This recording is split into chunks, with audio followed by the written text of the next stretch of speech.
glasses raised as a toast to the longest-serving American envoy to Kenya, arguably a controversial emissary to Kenya representing the interests of the superpower, the United States of America, without fear of upsetting the apple cart at times.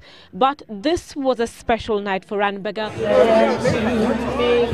with government officials, close relations, friends and family all gathered to pay tribute to Ranneberger the man on this grand farewell occasion. Respected and revered by his staff and his friends and by me. I've learned a great deal from him, and I want to thank him for that.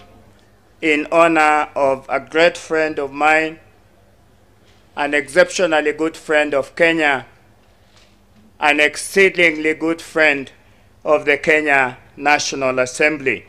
But the highlight of the night came from a totally different direction, a side of the ambassador that is not usually under the glare of the spotlight, one laced with emotions, perhaps revealing happenings in his personal life during the time he has spent in what he highly regards as his second home, Kenya.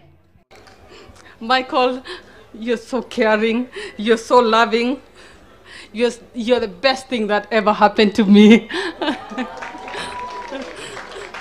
One thing I can say about Michael, he's my better half, a friend and a companion. Well, what an introduction. Have I ever had an introduction like that before? Wow. Or if as Jeff Quinangi would say, what a show. Thank you, Ruth, for your love and support. Beneath the blanket of praises, though, is a career that has had its fair share of ups and downs, often raising eyebrows but never veering off the path of diplomacy.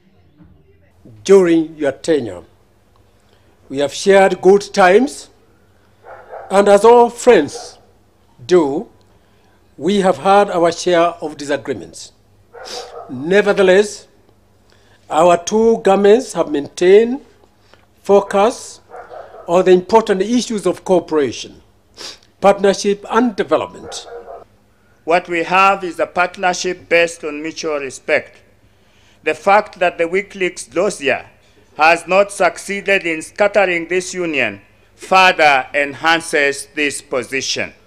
A journey that for him has equally centered on youth empowerment and by extension seen a flare of criticism for the same, often rubbing those at the helm of power and at the nucleus of leadership the wrong way, but a mission he has steadfastly followed well to the end. My message to the Kenyan people is simple and direct. Hold leaders accountable.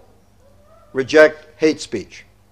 Insist on prosecution of corruption and imprisonment of those found guilty. Insist on full implementation of the Constitution.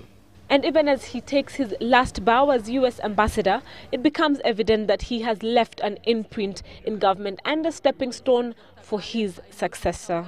Ambassador, and Marende salama, as we say in Swahili.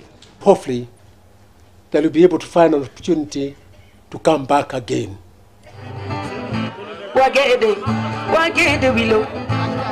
Salim Bilu, Citizen Weekend.